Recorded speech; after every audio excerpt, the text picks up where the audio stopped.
Magandang araw mga ka-Oragon. Sa mission natin ngayon, kasama natin si The Prospect. Babalikan natin yung mga batang kumakain ng saging sa almusal, saging sa tanghalian at saging sa hapunan. And binalikan nga po namin dito yung mga bata. Mukhang tulog yata sila. Hello! Sorry! Tulog! Tulog yung mga bata. Ayan, so nadating nga natin sila. Tulog. O, so kanesta po kayo ha. Ay, bless pala. Ay, bless po, bless. Kayo na. Bless ba? Yan. Ito. Nakita naman natin yung mga magagandang bata. O, asan yung isa? Busog to. Tulog po gayon. Tulog. Ay, mukhang andito yata yung isa. Kumukuha yata ng panggatong. Ayun si kuya nagbabalat ng mga nyog para gawing kupra. Ayan. So, tinatanggalan ng balat yung mga nyog. Ayan, kumusta kayo te? Okay man po, sir. Sorry ha, na-stop mo namin tulog nyo. Okay lang ba? Kaya po ako. Ha? Pag uli ko po na nga turog hali paglaba. Naglaba. Kaya pala may mga sinampay dyan. Saan kayo naglalaba te? Arayoon po sa Aguas. Ang layo pala ng iniigiban nyo dito. Malayo talaga, sir. Ang iniigiban pala nila, dun sa iniigiban din nila Ate Karna. Ay, Diyos Ang ko. layo. Grabe yun, ang layo nun. Malayo kaya Siguro mga aabutin ng mga 3 kilometro siguro. Pwede. mahigit siguro. Mahigit. Oo. Kaya mahirap pala talaga dito yung tubig. Tapos yung isa lang yung kanilang lalagyan. So, paano yun ate, pinapahila sa kalabaw o binubuhat nyo lang yung yung tubig o motor? Sa motor lang po, sir. Binomotor lang. Ayun po. Yung mga bata, ba kumain ka ba ng maayos? Ang cute naman ito. Ilog na bilog yung pisngi. Nabibig. Tamo kahit saging lang yung kinakain nila, The Prospect.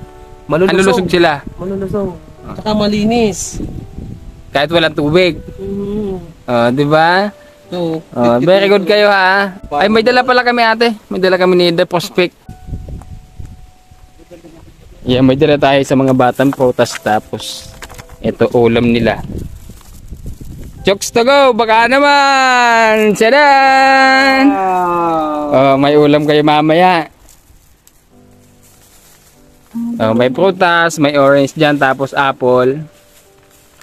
sarap niyan. Chicken na Yeah, chicken. tuwa-tuwa yung bata. Ay, tumawa na. Anong gusto mo sabihin, Bibi? Bibi, salamat. Anong gusto mo sabihin? Salamat. Salamat po. At si baby naman. Sa Bibi. Yes, tuwa-tuwa siya talaga. Ito, mas lalong tuwa-tuwa ito. Makakakain ako ng manok. Makakakain kami ng manok. Matagal ka nang hindi nakakain ng manok? Hindi po. Hindi pa? Hindi ka pa nakakain ng manok? Sigurado ka? Hindi po. Hindi pa kayo nakakain ng manok? Hindi po, sir. Ay, hala. Te, masarap to. Ayan. Jokes to go! Baka naman. Masarap kahit walang sauce. Oo nga. Pero meron pang isa niyan pa. The Prospect, meron pang isa niyan. Ang gagawin ko. Sauce lang. Masarap kahit walang manok.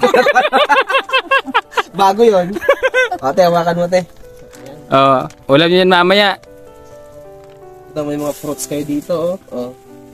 Yung apple, siguro naman nakakain ka na ng apple na. Ay, hindi pa. Yung orange, hindi pa. Ay, wow, thank you dun sa nagpadala ng pera para makabili kayo ng Ano na ba yung isa, te? ng orange at apple. Tsaka itong manok, hindi pa pala sila nakakain yan. Sige, kain kayo. Ay, hala. Meron palang ganon.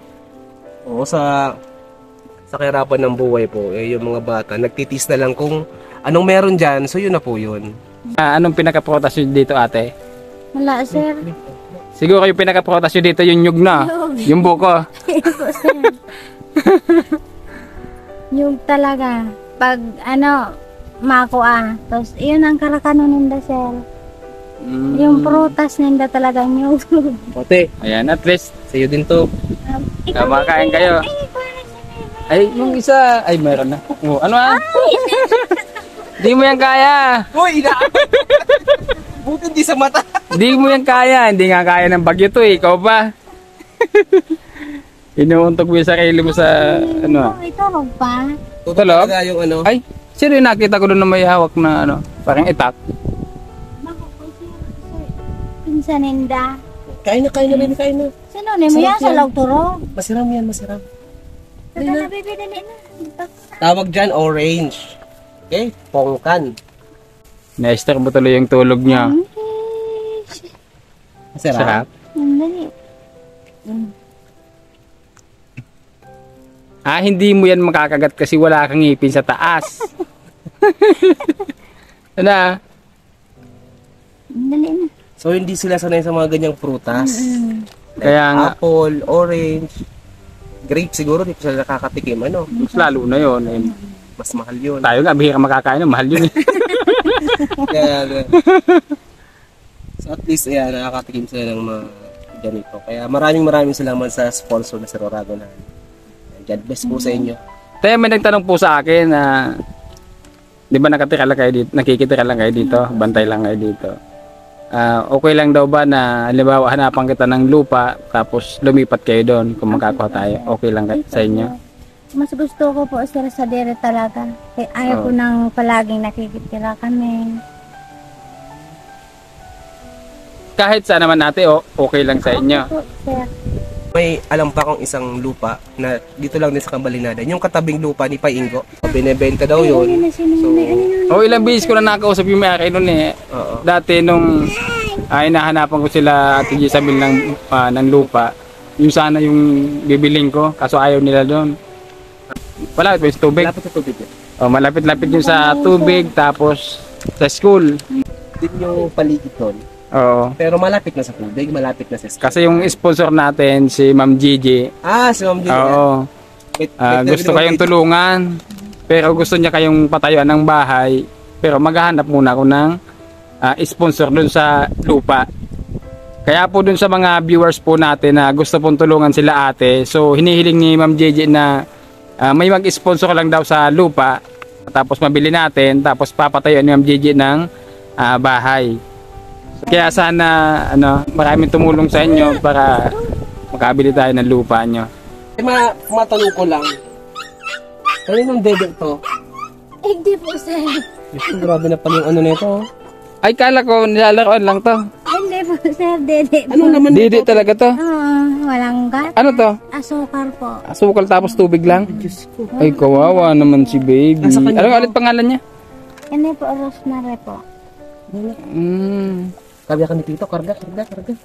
Ilang araw nang hindi nakakatikim ng gatas yan ate? Matagal na sir. Nung pag Puro may tubig lang, tsaka asukal. Pag may pera kami, binibilihan ko po ng gatas yung malaki. Pag wala, ganyan. Nadididi pa pala yan. Pati ini Hindi sir. ka nagpapabreastfeed? Hindi. Hindi po. Pati ini po sir, nagdididi. Ano? Matanda na. Ilan taon na siya? Malima po sa December. Naglilima tapos nagdididi pa sa chupon. Ay, ganito din yung dinididi niya. Para Tubig tsaka asukal lang. Gano'ng kalayo yung pinagkukuhanan niyo ng tubig? Duman po sa piglabahan, mga sarong oras may kabanga bago makaabot duman. Lakad. Kakarga ko pa ini sir, di ko pa ini tigpapalakaw ning sige ta. Kung papalakawon mo, mga anong oras kami maabot duman, saktong 2 oras may kabanga kung maglakaw pa siya. Kaya tigkakarga ko pa, luto ko pa kaan sulabahan ko. Ay, kung dito sa kabila. Eh sir, 3 oras dyan, ang lakaw, harayoon sa ranggas. Mas harayo duman kang igde. Kaya kung magralakaw pa, mga siguro ko baka hapon na kami makauli. Araw ka, anday pa kami igde sir.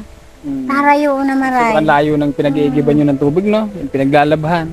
Harayoon So, kaya dapat may lapit kayo dun sa malapit sa tubig, malapit sa school.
Ayaw mo kumain nito?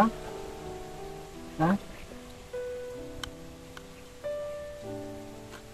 Nahiya kang kumain, oh. Oh, sumbang kita. Wow, laki ng bibig. Ay.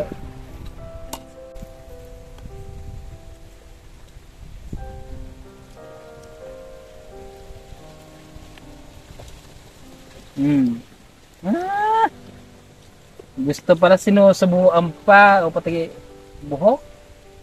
Nakain na. Hindi kayo sanay magtali ng buhok na.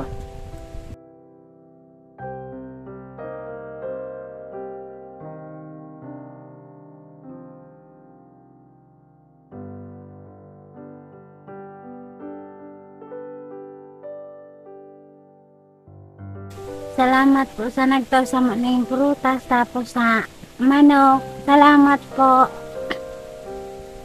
Ano nang boy? Sabihin. Salamat. Salamat po sa manok sa prutas. Ika bibi, salamat po. Salamat po. Salamat po. Salamat po. Ato ba kalahon? Salamat po. Salamat po. Salamat po. Ayan, so congratulations nga pala kay The Prospect. Tapos na po yung bahay ni Nanay Ines. So ilang araw na lang, lilipat na po sila at ilang araw na lang house blessing na. Sunday po, susunduin namin sa Lola Ines dun sa bundok para lumipat na po dun sa kanilang bagong bahay. So, titignan po natin kung ano yung mga reaksyon nila sa kanilang bagong house and lot. And syempre maraming salamat kay Sir Oragon Honey dahil nakasama ko sa vlog na ito na yan. Ayan, so congratulations ulit. Ayan, support po natin si The Prospect sa kanilang YouTube channel at Facebook page. So maraming salamat and God bless po sa ating lahat.